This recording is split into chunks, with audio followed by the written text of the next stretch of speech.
सतनाम, नमस्कार, जोहार। आज 15 अगस्त 2023 है और आज भारत अपनी 77वीं स्वतंत्रता दिवस मना रहा है। सभी एक दूसरे को बधाई शुभकामनाएं दे रहे हैं। बधाई की इसी कड़ी में आप सभी को सतनाम टाइम्स की ओर से स्वतंत्रता दिवस की हार्दिक बधाई शुभकामनाएं।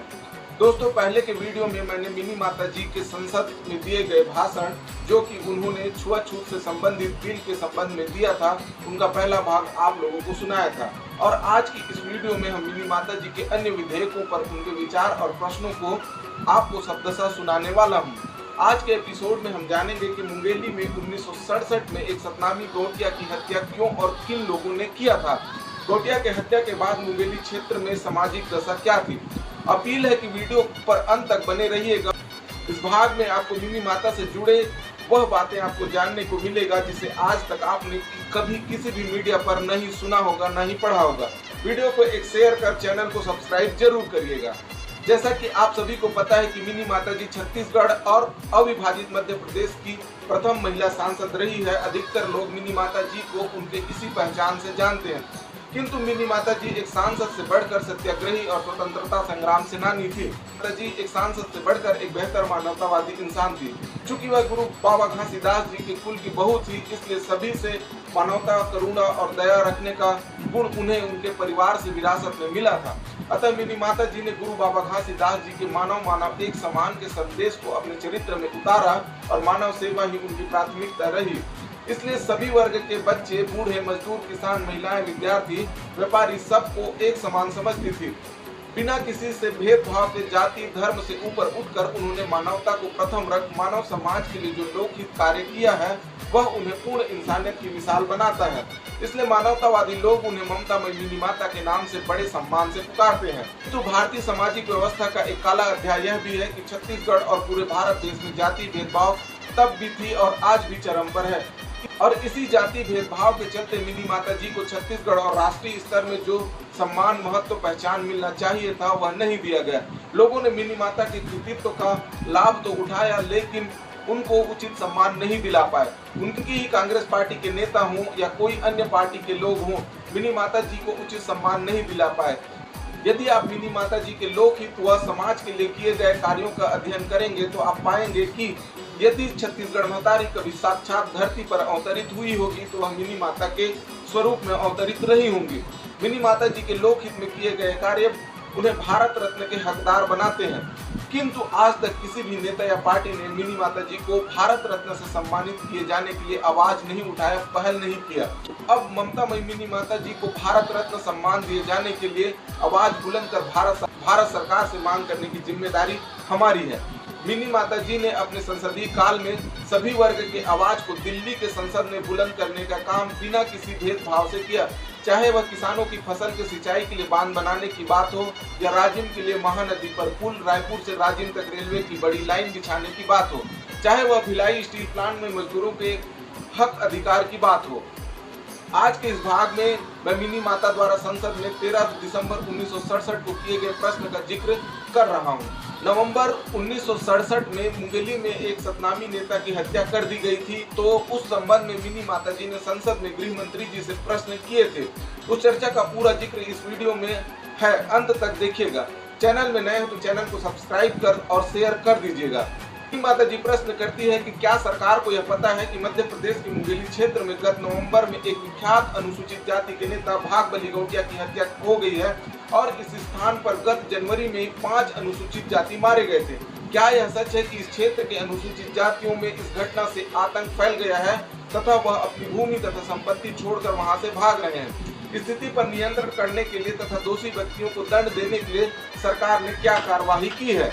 इस पर जवाब देते हुए तत्कालीन गृह मंत्री विद्याचरण शुक्ला जी जवाब देते हैं कि राज्य सरकार ने सूचना दी है कि यह सत्य नहीं है कि इस घटना से उस क्षेत्र के अनुसूचित जातियों में भय की भावना फैल गई है अथवा यह कि वे उस क्षेत्र से अपनी भूमि तथा संपत्ति छोड़कर कहीं अन्यत्र भाग रहे हैं। हमला करने वाले 5 व्यक्तियों को गिरफ्तार कर लिया गया है और मामले की जाँच चल रही है।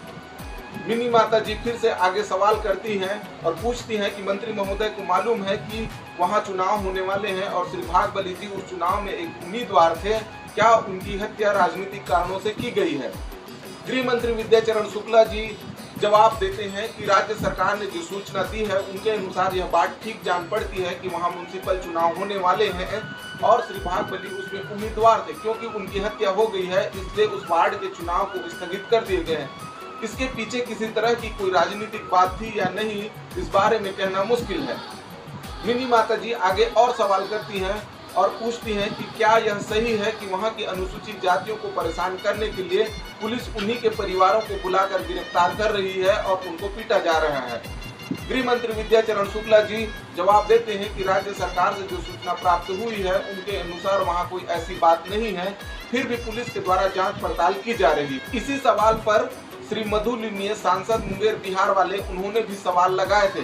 पटल पर अपनी बात रखते हुए कहते हैं कि जो मेरे पास जानकारी है उसके अनुसार सबसे पहले मैं इस बात का खुलासा करना चाहता हूं कि मैं किसी दलीय राजनीति में नहीं जाना चाहता हूं। कहीं जनसंघ की सरकार है, कहीं कांग्रेस की सरकार है और कहीं किसी दल की सरकार है, कांग्रेसी सरकार हो या गैर कांग्रेसी सरकार हो, क्योंकि इस तरह की घटनाएं सब जगह हो रही हैं।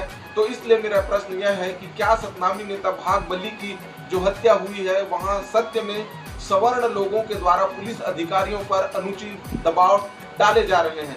इस घटना को एक घरेलू मामला बनाने के लिए मृतक यानी मरे हुए नेता के नाती को गिरफ्तार किया गया है तथा जो उनकी विधवा है उनको उसके घर पर एक तरह से घेरा हुआ है। क्या यह जानकारी सही है? दूसरी बात, अकोट जिले की घटना के बारे में मंत्री महोदय कह सकते हैं कि मेरे पास नोटिस नहीं है, लेकिन यदि सूचना है तो उसकी भी जानकारी दे। मैंने सुना है कि अनुसूचित जातियों पर जो अत्याचार समूचे देश में हो रहे हैं उनकी जांच करने के लिए एक संसदीय कमेटी बन गई है। ऐसा मैंने जेल पर पढ़ा था। अगर बन गई है तो क्या मामले को भी इस कमेटी को पास भेज दिया जाएगा? अगर नहीं बनी है तो क्या इस तरह की कमेटी बनाई जाएगी? मध्य प्रदेश, मद्रास, उत्तर प्रदेश और अन्य किसी जगह पर ऐसी घटनाएं हो तो उनकी जांच कर सके। जवाब में गृह मंत्री विद्याचरण शुक्ला कहते हैं कि जैसा कि माननीय सदस्य ने कहा है कि इस तरह की शिकायतें अवश्य आई हैं कि वहां कुछ अनुचित दबाव डाला जा रहा है। कि शिकायतें सच है या नहीं इसके बारे में अधिकृत रूप से मैं कुछ कह नहीं सकता, परंतु राज्य सरकार ने इनका खंडन किया है कि इस तरह का कोई अनुचित दबाव डाला जा रहा है। जहां तक उनके नाती को गिरफ्तार करने का सवाल है, जो सूचना राज्य सरकार ने भेजी है वह अपडेट नहीं है। यह घटना शायद अभी कुछ ही दिन पहले हुई है, इसलिए उसमें पता लगाएंगे कि यह सच है या नहीं। जहां तक संसदीय कमेटी का सवाल है, मुझे ठीक से नहीं मालूम है कि कब अपॉइंटमेंट हुई है या नहीं। अगर हुई होगी तो उसमें जो टर्म्स आप रेफरेंस होंगे उनके अंतर्गत जो भी सहयोग दे सकते हैं पूर्ण रूप से देंगे। चर्चा आगे बढ़ती है। एक सांसद मिश्रा ने समर्थन में कहा कि 12 तारीख को भागबली के नाती को पुलिस द्वारा पकड़कर मारा पीटा गया है। माननीय सांसद सदस्य के गांव में इनको तंग किया गया है, इनकी पूछ परख हुई है। 12 तारीख को लोग वहां आए थे, वहां नहीं थी, उनकी जान को खतरा है। क्या मंत्री जी इन्हें प्रोटेक्शन देंगे? गृह मंत्री विद्याचरण शुक्ला जी जवाब देते हैं, माननीय सदस्य ने जो शंका व्यक्त की है कि उसे हम राज्य सरकार के पास भेजेंगे और कहेंगे कि समुचित जांच पड़ताल करके उचित कार्यवाही करें।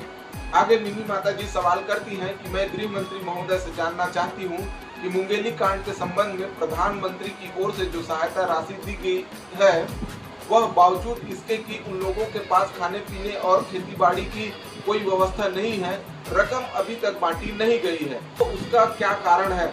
जवाब देते हुए श्री विद्याचरण शुक्ला जी कहते हैं कि मेरे पास पूरी सूचना तो नहीं है, लेकिन जहां तक मेरी जानकारी है प्रधानमंत्री कोष से जो 20,000 रुपए की रकम दी गई थी, राज्य सरकार ने सूचना दी है कि 4 या 5,000 वहां बांटे गए हैं और बाकी रकम के बारे में राज्य सरकार पूछताछ भी की थी कि किस तरह से बांटा जाए। मिनी माता जी फिर से एक सवाल करती है कि उपाध्यक्ष महोदय, राज्य सरकार ने रिपोर्ट भेजी है कि वहां पूर्णतः शांति है, लेकिन वहां पर पूरे गांव में अनुसूचित जाति भाग कर दूसरे जगह चले गए हैं और अभी भागबली के 10 गात्र के दिन 10 से 20 गांवों के लोग वहां पर 10 से 20,000 आदमी इकट्ठा थे, तो वह मुझको फोर्स कर रहे थे कि सभी लोग यहां से मार्च करें और चलकर केंद्रीय सरकार से पूछें कि हमको कहां पर बसाना है और हमारी सुरक्षा की क्या व्यवस्था करनी है, क्योंकि वहां पर उनकी सुरक्षा की कोई व्यवस्था नहीं हो रही है, लेकिन मैंने उनको रोक दिया है। जवाब में गृह मंत्री विद्याचरण शुक्ला जी कहते हैं कि उपाध्यक्ष महोदय, इस तरह की शिकायतें आती रहती है, लेकिन हमें तो राज्य सरकार द्वारा दी गई अधिकृत सूचना है उसी पर निर्भर करना पड़ता है। लेकिन माननीय सदस्य जो बातें ध्यान में लाई हैं, हम राज्य सरकार के ध्यान में वह बातें लाएंगे और उनसे कहेंगे कि उनकी समुचित व्यवस्था करें। तो आज के इस सीरीज में हमने जाना कि मिनी माता जी किस बेबाकी से अपने बात को दिल्ली के संसद में अपने ही सरकार से करती थी। आशा करता हूं कि आज का यह सीरीज आप सभी को पसंद आया होगा। पसंद आया हो तो वीडियो को लाइक कर, चैनल को सब्सक्राइब कर एक प्यार भरा कमेंट जरूर करिएगा। आज के लिए बस इतना ही। मिलते हैं अगले वीडियो में किसी नई जानकारी के साथ। तब तक के लिए सतनाम, जोहार, नमस्कार।